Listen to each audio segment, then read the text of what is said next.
Hey, and welcome to the Reset Podcast. Everything you need to know that your therapist probably never told you. Researched by experts, real-life experiences. This is Reset. Hello, everybody. We are so glad that you are back with us. We hope your week is going well. We are going to jump into a topic today that Joe and I used to speak on probably 10 to 12 times a year, just traveling, conferences, schools, churches, and it's about screens. We want to tell you we are coming from a place of helping you, not making you feel guilty. We want to give you information, though, that is real, that has been researched. So take this information. Don't be afraid by it. This is just research that has given us this information that we want to impart on you. So we want you to leave feeling empowered. We don't want you to feel heavy. Right, Joe? Like, it can be a lot of information. You're going to hear a lot of stuff today. Well, and I think for a lot of us, it may create more questions than answers they're wanting. And I know it's going to be a lot of information, like you said. So on our website, theresetgroup.com, we actually have our parents' guide to screens. It's not just for parents. It could be for anyone, singles, adults. But just a lot of stuff we're talking about in here, if it's actually free, you can download it from our website.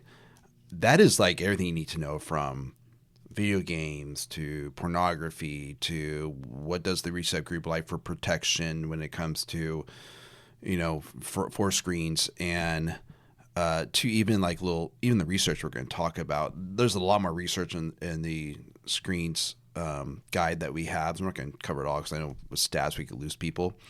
And reality of it is, stuff that came out yesterday is probably out of date today because that's just how screens goes. Mm-hmm. But I just think this is one of the most important subject matters to talk about. And listen, y'all, it's free. So we're going to give that to you because this is so important. And we want all the parents in the world to be on the same page. We want them to feel empowered by information. Screens that we've had for the past, 10 years, this is all new to everybody. So let's get on the same page. Well, and this all began, I think even almost like 12 years ago, 13 years ago, where I had a really interesting case that, the FBI got involved. It was just really wild around screens, just around social media and things that were going down there that actually got me involved with going around and starting to do speaking engagements with Homeland Security, where they would go and talk about and scare the parents just about all the things that they're doing wrong and they should be doing. I would come in and kind of nurture the aspect of what's going on psychologically, what's going on when it comes to just the aspect of the emotional response to it and what we're seeing in the future. So if you have questions, because this is going to be a lot of information and it might feel overwhelming, please reach out to us at the Reset Group. You can find us on Instagram or all those social media places, but also theresetgroup.com. There is a page you can fill out to ask us questions, or Joe at theresetgroup.com. Ask us questions, please. We are here for you, and we want you to feel, like we said, encouraged and empowered, not guilty and hopeless. There's a great quote. Our youth now love luxury. They have bad manners, no regard for authority. They show disrespect for their elders and love to chatter and play sub-exercise. Isn't that the worst when we go to Lifetime and no one's lifting weights? All the kiddos are just talking or looking at their phones. They no longer rise when elders enter the room. They contradict their parents. They chatter before company, and they gobble up all their food and terrorize their teachers, or in this case, my case, professors. I love that quote. You know the crazy part about that quote? Because I think that quote just summarizes a lot of what we deal with kids as parents. Do you know who said that? I do, because I'm looking at it. That's true. Socrates, 400 BC. Socrates is talking about our youth as if he's talking about it today. And I love that quote because, so much of what's going on with our kiddos and youth and so much is going on with our young adults, nothing has really changed from Socrates, 400 BC. But what has changed is the avenues in which they execute these behaviors. Right. And I would say even what has changed the aspect of Socrates doesn't mention anything about, pornography or video game addiction or the social validation cycle with social media or predators pursuing minors over media like that. He doesn't bring any of that. So we're just going to kind of jump into the fact is a lot of stuff we see with our kids. Yeah, it hasn't changed since 400 BC. Sociologists reported last year is the hardest time to be a teenager. And we have more teens now than we ever have in the history of America, even more so during the baby boomers. I don't think we realize that. And so the hardest time to be a teenager means actually the hardest time to be a parent. Because at some point your kid's either going to be a teenager or your kid is a teenager, or most likely you have a 22-year-old that you're like, oh my gosh, he's still like, or she's still like a teenager. So I think we all can relate this in some way. But even if you don't have kids, you're just married as a young married couple or just a couple, a lot of stuff we're talking about today can affect your marriage. I've seen screens create divorces. I've seen screens create affairs, emotional affairs, physical affairs. I've seen screens obviously ruin kids' lives, their sense of their self-worth, their value, trying to figure out their sexuality because of non-pornography they have seen, as well as, unfortunately, especially working in the psych ward, I've seen self-destruction led to suicide based on just being bullied online. So there's just such a large spectrum when it comes to this. So there's no way we could go through it all. There's no way we can answer it all. There's no way we can comb through it all. And of course, I have wonderful stories I wish I could tell everyone from my practice, but I just can't because of good old HIPAA. And I don't want to scare people half to death. But there's just an aspect that we have to lean into this, and we have to learn and realize in every household, kids, no kids, married, not married, we need to realize there's an active enemy, which is screens, social media, pornography, video games, that if we don't recognize that and have an active sense of protection, this could be very destructive in our lives, relationships, you name it. So based on relevant facts and research from Homeland Security, and some of this also comes from the university that I taught at, where they did a ton of stuff on sex trafficking and still does, which is Vanguard University in California. Here's some fun or no, not fun facts. Just to kind of start us off, you get a little taster here. 73% of teenagers, that's 14.3 million, currently have a smartphone. 73%. That is just wild. I remember when we first started this, I think we started this almost 12 years ago. And that back then, I think the iPhone was just kind of becoming a thing. And I remember telling the crowd, someone asked the question, should I give my kid a smartphone? I said, no, I don't think you should have a smartphone, and a variety of reasons why. And man, the crowd was going crazy. They were just so angry. They were so upset.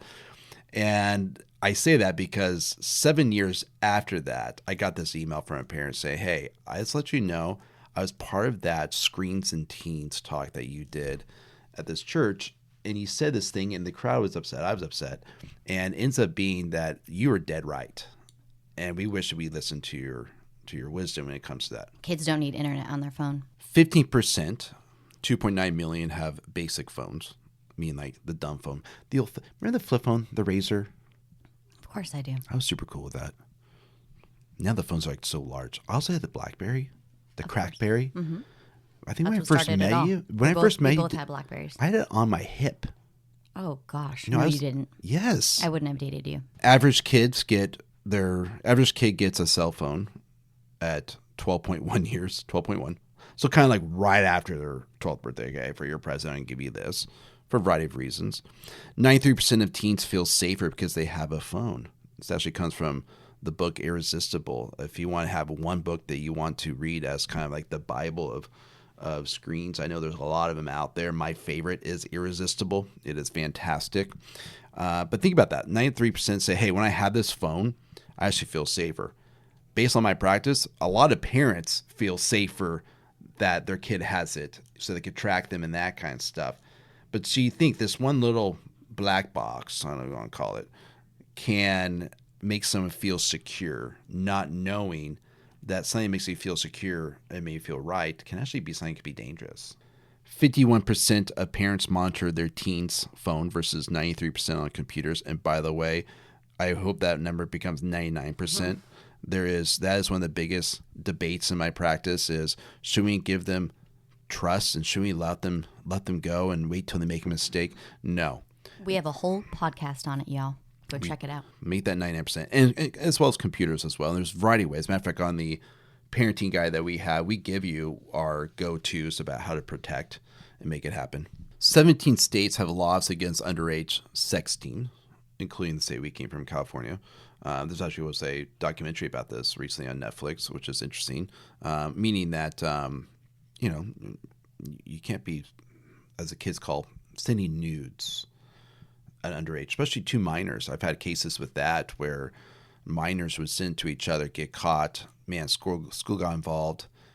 In California, what happens, unless it says change, Homeland Security deals with all that. It gets involved, which is really interesting. Every second, this is could be alarming. Every second, a little over $3,000 is spent on pornography.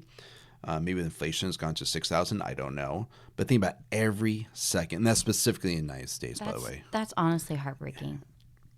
To me, it's wild because I just think, how would it want to spend that money elsewhere? A little over 28,000 internet viewers view pornography per second. Think about that. And this is specifically in the United States again. So a little over 28,000 people every second view pornography. I think it was like 10 years ago we hit our billionth website. And so over 1 billion websites, 1/3 are pornography, and that's growing. The word porn, this is an interesting one. The word porn, this is from Google. The word porn is the 4th most searched word by kids under the age of 7. So I don't know. They're searching. How did they know the age when they did that? I don't know how Google figured that out. Yeah. I don't know. I don't ask questions. I'm just the reporter here. Okay, that's fair. But you think about that, right? Like, I don't know. They're searching American Girl doll, and then from there, Legos. From there, maybe Mandalorian. I don't even think our kids know what that word is. I know. Even when the funny part is we were talking about this morning porn because of this talk, and the kid was there, and you spelled it, but you misspelled it. And no, I spelled it super fast, and then you out loud were trying to slowly spell it, and I was like, we have a kid who can actually. And now my kid, who's 10 years old, is going to search up that word that we're trying to spell out loud. And that's how. You want to know how that happens? We just modeled that right there. Okay, what do you think is the average? Don't look. What do you think is the average age of a person who sees porn for the first time? 9. That's really young. 11. So let's talk about the reasons why I think that is when I've seen in my practice, specifically in California, part of the school system. That's like 6th grade, just for people to understand. 6th grade. 6th, 5th, 6th grade, depending on the school that you go to. You have something called like the sex talk, father-son talk, mother-daughter talk. And I have been so blessed in the last 12 to 13 years to give the father-son talk, the most awkward talk, to 5th and 6th graders, where no one laughs at your jokes, by the way, and they just look at you and they just hope get us through this as fast as we can. But they used to call you. Am I allowed to say that? I think you're allowed to say it. The penis guy. That is true. We did walk into a party one day, and I was there by myself. I think I was getting some water. And this woman walks up to me and she goes, "Hey, you're the penis guy." And I said, "Ma'am, I'm married." And she goes, No, you're the penis guy." I go, "Ma'am, I'm sorry. You got the wrong guy." And then her husband came over and says, "No, you're the guy that does the sex talk at school." And like, that is me. And so word got around town, I had to leave. We had to move because of that. It's too hard for our kids to be known as the children of the penis guy. And so here's what happened is 5th and 6th grade, the father-son talk occurs, and we talk about certain body parts, pictures, things like that. And I think what happens is father-sons just don't leave away from there saying, "Hey, let's really have a healthy discussion about this, talk about this." And so the kid is afraid to bring this up to mom and dad. So then they go on the internet and they search it. And, take my word for it. You search certain words, there's some pretty bad images. Take my word for it. And so I think that's what happens. And then pornography comes up pretty quickly. And so I just think that was happening. That's why age 11, 12 is kind of like the magic year. Which also brings up my talk. I specifically bring this up in the beginning that I'm not going to discuss any of the body parts. So this is a opportunity for a father-son to have a bonding moment. and I don't want them searching it. And so I make that very clear because I think that's the reason why it's out there when it comes to it. So it's really important. You're telling us to open communication with our kids. They can ask us anything. Please talk about this with your kids, what the birds and the bees are. They need to hear it from you, kind of thing. This is the part of our show where we talk about our opinions on the things that we observe. Observe and then respond, don't worry, you cannot be wrong. It's all about the way that your mind works. Observation feedback. I've noticed that our yard is looking good. It's so hot here that some of the grasses are dying, but Jardine, you have kept our yard looking good. You're welcome. You're welcome. And I'm not like those other fools on this block that we live on where they hire people to do their mowing, trimming, and all that good stuff. I mean, I am a one-man show with the sideshow of my son, of course, doing the front. He only wants to do the front yard. We have a very large backyard, so I think he gets overwhelmed. And I've mastered my yard so much where I've even killed the moles to protect my grass. Like, I am a master protector of my yard. But there's some type of joy when people come over and they're like, man, yard is looking good. Look at that green lawn. And they say, who do you hire? Who do you use? And I just show them the two pythons, if you know what I mean. Oh my gosh, y'all missed it. He's flexing right now. He's flexing. These are the biceps that carry this yard to being beautiful. But here's the interesting thing about our yard is where we live, people don't have like fences. What happens is there's like this imaginary, I don't know, boundary line, I guess, or property line that comes together from your neighbor to both our neighbors. And so when you look at the grass, both of our yards, which they're both, actually our neighbors' yards are good. They're nice. Yes. Yeah. They're not as good as mine. And so the grass is beautiful and green. And then you get to where the property line meets and the grass is greener, thicker, and just more healthier. It's thriving. And so you ask yourself, what is going on there? What is happening? And here's what I found out through my observation. I water to the grass line to a little bit over, maybe a foot into my neighbor's yard because I don't want to make sure I want to help out a little bit and then say, hey, I'm willing to go over a foot in the watering. And guess what? He does the same thing. And so where the territory meets, I guess where our property lines meet, that line gets watered multiple times by me and by my neighbor. And probably mowed, right? And taken care of. And taken care of. And so it gets basically that foot line gets fed by both of us. And why is it thicker, better, stronger, greener? It's because it's being nurtured and nourished by two people, not one. And so the point of this, I thought in my head while I was watching this and mowing my backyard is kind of a lot like when it comes to parenting or when it comes to, like, say, kids in general having role models, or when it comes to even our own lives when it comes to community and being fed by others, is we can't do life alone. And if we're doing life alone, just like grass, you'll probably just die. You know, if you're getting fed by one water source, let's say grass again, you do fine. No one's going to really, you look good. But when you're getting fed by multiple sources of water sources, you're thriving. You're lush. I love that because I also just love metaphors, analogies, all the things. And even hearing you speak, it made me think the one water source that will for sure water the grass is yourself. You. Yes. You. The only way you're going to get more water is from somebody else. So, yeah, you might be doing okay, but you're all alone in that. And so it's really cool way to think about you're being selfless by taking care of your neighbor's yard a little bit and not just being like, I'm not going to cross the line because I don't want to take care of your yard. It's like, no, man, like, I'll make sure that, I get my property fully and like, I'll like overwater yours a little.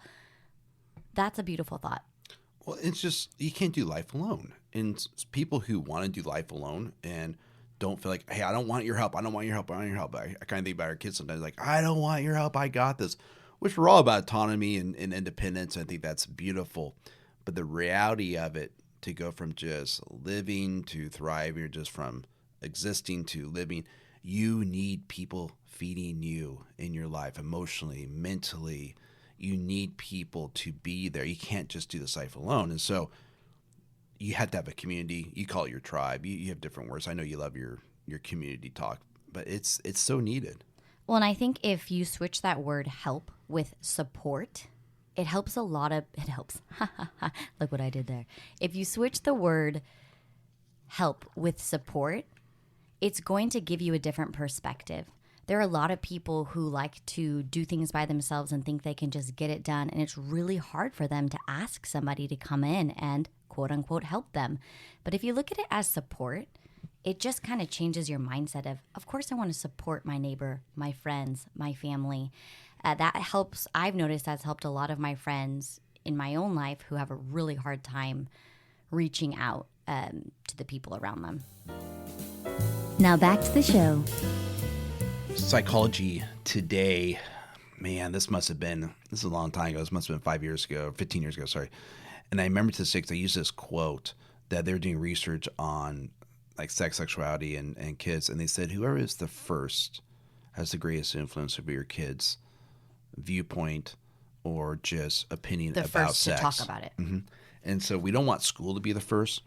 We don't want the internet to be the first. We definitely don't want peers to be the first. You want to have the greatest influence in your kid's life when it comes to that. So because of that, you want to be the one that actually discusses and talks that first. And I bring that up too in my talk with the dads. Like, I don't want to bring this up. Like, this is why I'm going to go.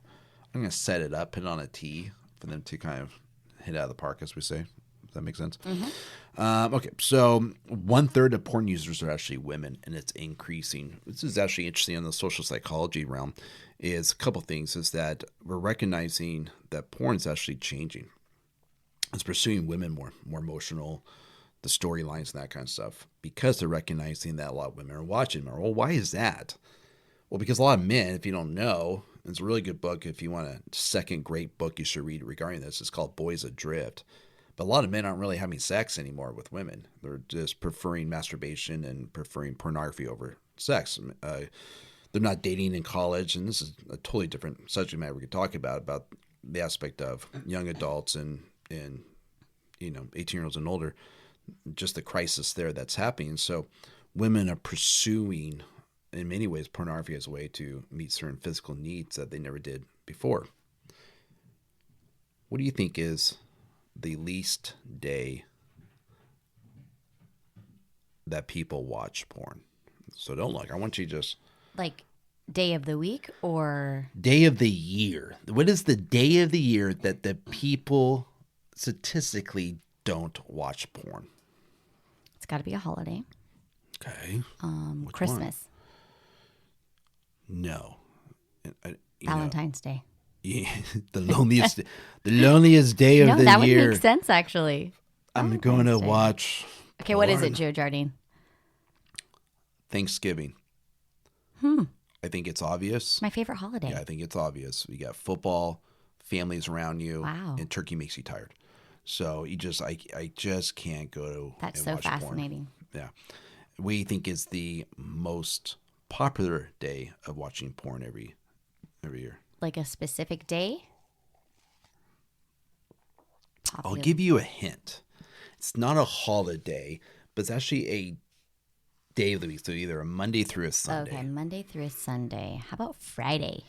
No, that every year ends up being, for some reason, in any given Sunday, a single Sunday every year, which is kind of interesting. It's like, especially if you're someone who's religious, like, okay, the Lord's Day is the day that some every year is being chosen as being the day people watch the most porn. I don't know why that is, but I always So thought it that. just ends up being a Sunday, not a specific one, is what you're saying? Yeah, that's right. Wow. That's right. Interesting. So we're gonna make a little shift here, and this more has to do with Homeland Security about predators. 9 out of 10 parents will never know that their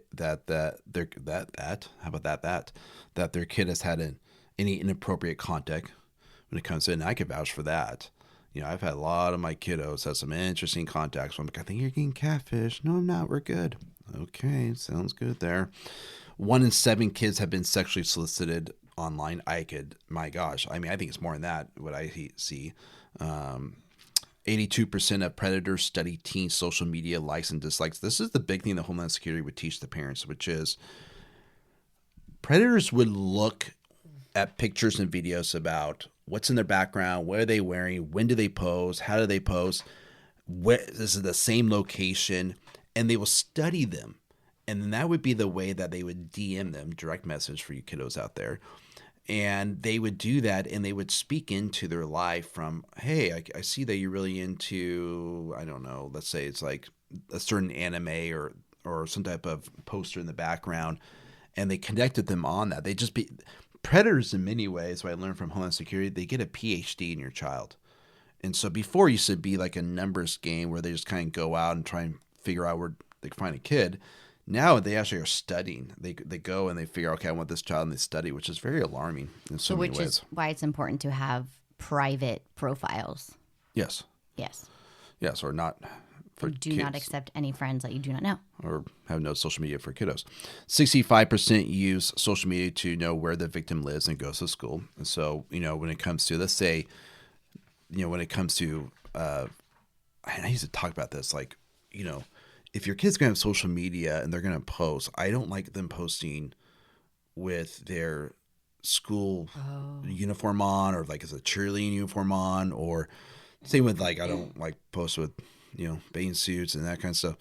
But recognize is that if you start posting, and especially if you do the, geolocation, they're definitely going to know what's going on there. So please don't do that. And we talk about this in the parent guide. But just certain things that would recognize where you live and where you go to school. It's just it's not necessary. And I was thinking about even with our own, social media, that we were told to put in the location, and we're like, no, we're not gonna put in the location. I don't care how much that helps the algorithm. We're not gonna do it just because I don't want people to know where we're at, where our kids live, and that kind of stuff. 2015, they had an experiment called the Tinder experiment that showed that online predators are using the app to groom underage girls and boys. And so I'm not a big fan of Tinder, as you know. I actually did ironically, a TikTok on this that we didn't post because we thought, Joe, you're going really hard on these online dating. You're going to offend some people. Even throw in their Grindr as well is one that definitely, I've heard from my clients that have had some really scary situations that occurred that resulted even sexual assault. I could go on with it. And so is it all bad? No. Obviously we're not talking extremes. We're just talking, there is a opportunity more so for things to happen and to be aware with it. And so that's just recognize that where the enemy is active when it comes to these. And so there's more stats in this. We're not going to go through them. Like, once again, it's in our parent guide. And once again, stats today are probably even outdated, tomorrow, but odds are it's probably worse tomorrow than it is today. So I feel like the point with all of these stats for us to take away from, especially as parents, we are actually at this point in our culture where we've got to choose to collide with screens. Is this true? Yeah, we can no longer do the give and let go, set and forget it. That's just, you can't do it anymore. Like, if you're doing that, you are not being a responsible parent. I say proactive. But I also would say is when it comes to marriages now with my premarital counseling, we talk about this premarital counseling. It's like, you guys as screens, you guys need to have protection in the home, protection on the actual devices itself, that we need to be aware as couples that this can be a total complete active enemy in our marriages and our relationships as well. So we can't just let it go anymore. That's just that, I always say the gig is out. The gig is out. And for you and me, we know all of our passwords. There's never a moment where if you ask to have my phone that I'm ever gonna, we are very open with that in our home. Like, you can have my phone anytime you want to make a call, look at my text messages, get on the computer. So especially as a married couple, it's okay to know each other's passwords. Like, it's not a privacy. You are a team. You are one. Well, and interesting stuff about a lot of my couples who had affairs began with, or one of the conversations that's talked about in sessions a lot about, he won't allow me to see his phone, or she won't allow me to see his phone. And they're like, why can't I have privacy in my marriage? Why can't you trust me? I don't. Red I don't. flag. Yeah. Why? Because we're one.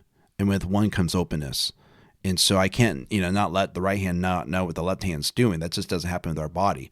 And so we're not going to do that when it comes to our marriage, when there's a oneness factor. Plus, where there's trust, there's love and nurturing. And so when you stop, or you can say, hey, this part of my life you can't be a part of, there's no trust there. There's going to be some deterioration of love. Mm-hmm. Yeah. So we have to be proactive. Obviously, we just have to be proactive with it. We can't turn a blind eye anymore. It's just foolish. You're not being responsible. There's got to be some ownership in all levels, even as singles. There's research. I was thinking about this research by Dr. Sachs when it comes to, and I might get the numbers a little bit off, but not by much, that there's an auditorium of 400 middle school boys. And so all these boys were there, and he asked them, how many of you at least have 1,000 porn videos or photos on your smartphone? And so he basically said, raise your hand if you don't have them, right? Like raise your hand if you don't have over 1,000 photos. And so it ends up being about, I think it's about like 6 or 7 raised their hand. So they don't have it. So out of 1,000, all these kids basically said, look, I have a lot of porn images on my phone. And so who's lying here? The 7 or is it the people who said they have porn all over their phone? So that's what he did. He put away, he set aside the 7, looked at their cell phones, and sure enough, they didn't have any porn on there. No pictures, no videos, and that kind of stuff. And so the weird part about that is then he gathered the rest of them, right? Like the 95% of them. And he checked their phones, and guess what? They didn't have it either. So why would they raise their hands? The research result was this. I'll quote it. It has become such a norm to watch porn, the researcher said, that if you don't have a moral reason or excuse, meaning they found out is a lot of kids who, let's say they're religious, they just feel like, God said it's wrong to do it. Most likely there's more chance of them actually not doing it. So if they don't have a moral reason or excuse, then boys will raise their hands saying they have porn or have watched it just to fit in, the sense of belonging, which is really crazy thing about it, because when I was a teenager in middle school per se, is we never talked about it, so it was embarrassing. And the people that did were kind of looked at them as like being kind of odd or strange or just what it may be. Now what the researchers are saying, the opposite is occurring, meaning that we become, I guess so sexualized in this culture that no one's ashamed or embarrassed by it anymore. And it's one of those things that now they actually say, I have, or I do have this on my phone just to fit in so many ways. That's so heartbreaking to think they have to lie about that. Well, and to add on to this, even I would say, maybe 8 years ago, social psychology researcher, probably number 1 in the world in the last 30 years, which is Philip Zimbardo from Stanford. He also did the Stanford experiment, the well-known research in like 1970, 71, that he came out and he did a ton of research on boys. Why boys are not growing up? Why are they not becoming men? Why are we seeing this feather to launch? Why do they not want to date women anymore? Why are they watching so much pornography? Why do they not want to have sex? Like, there's so much stuff he's trying to look at. And so he called it the demise of guys. It's a really good TED Talk on it. It's actually two TED Talks on it and a great book about his research. So he's called it the demise of guys. And he says there's really 2 and possibly 3 variables that create or is keeping boys from growing. Video games. Too much video games. Video games is by far keeping boys from becoming men, wanting to take on responsibility, wanting to date, and that kind of stuff. Number 2 is pornography. All the fun of sex without the responsibility of the relationship, right? You think about video games. It's all the fun of war without the responsibility of war, the pain of war. And number 3, he kind of discusses lightly, is that concept of having a lack of a God in a kid's life, meaning that kids who seem to grow up in the church, that there's a sense of moral responsibility. You raise them up. There's an aspect of a moral anchor in so many ways. And so they're, those are kind of the big 3. Now, you may be thinking, well, is that really true? Well, then all of a sudden, a second research came out called Why Men Are in Trouble. And the researchers trying to figure out, it's like, okay, and this is reported by CNN like 1 or 2 years later, is why is this happening? And same thing, why are boys not growing up? Why are they not becoming men? Why are they not dating? Why is that all this kind of stuff happening? And sure enough, the guy says 2 major reasons. video games and pornography. And so both of them are just basically keeping our boys and not helping them become men. And more importantly, this guy talks about is that porn and video games keep boys from motivating to go from a boy to a man, go from boyhood to manhood. And specifically, he talks more about is that they don't want to date, they don't want to get married. And so it's creating a crisis in universities. They're finding out a lot of boys don't want to go to college as they used to. Obviously, more females go to universities than males do right now. It's also affected the average age of marriage. If you know about marriage, sociologists believe that in so many ways there's a sweet spot of getting married that actually will result in more success. And we can talk about this more about stats on marriage, but the older you get married, the most likely that you're not going to have sexual satisfaction in marriage, and that you're not going to actually have just a satisfied marriage. And so, when the average age of marriage gets like 27, 28 or older, it's actually not healthy for culture. It's not healthy for the aspect of marriage in general. So the average age of marriage is going up. And, you still don't see people getting married at age 19 or 20. In large part has to do with our culture says, what are you doing? You can't, you can barely feed yourself right now. How are you going to, I was just going to say a 19-year-old when our parents were younger is totally different than a 19-year-old totally today. Different, which is why I think really you talk about marriage at some point. More single people than married people in the first time in American history, which is actually not considered to be healthy at all. It's actually the opposite is healthy, which is having more married people than single people.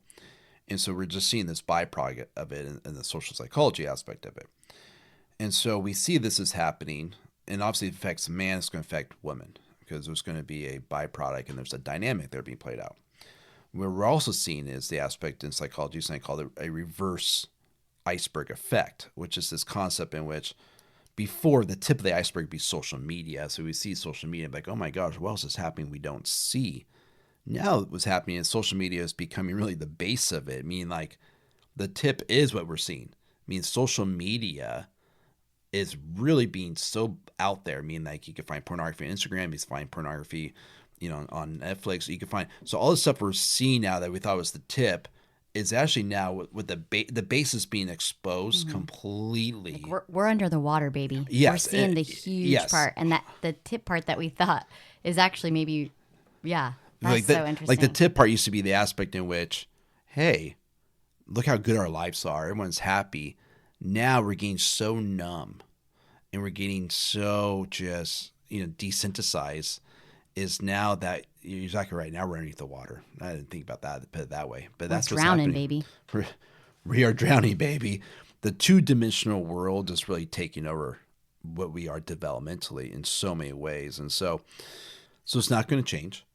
Especially when it comes to our culture. I think you just have to admit to that. So the answer is not we have to wipe out every screen out there. It's just not. We just progress so much. It's so needed. It's so much of a fabric of who we are. So that answer, when people say, well, we've got to just destroy everything that is screen related, that's just not wise. Thanks so much for listening to the Reset Podcast. We're so glad that you're here with us. If you enjoyed this episode, we'd love it if you left us a rating, a review, or hit that subscribe button. And share it with a friend that needs to hear this. We're here to help you live a better life. Overcome mental barriers that are holding you back from your full potential. Find free resources, our blog, and information for one-on-one coaching at theresetgroup.com. We'd love to connect with you on social media, so be sure to follow us on Facebook, Instagram, or TikTok at The Reset Group. See you later.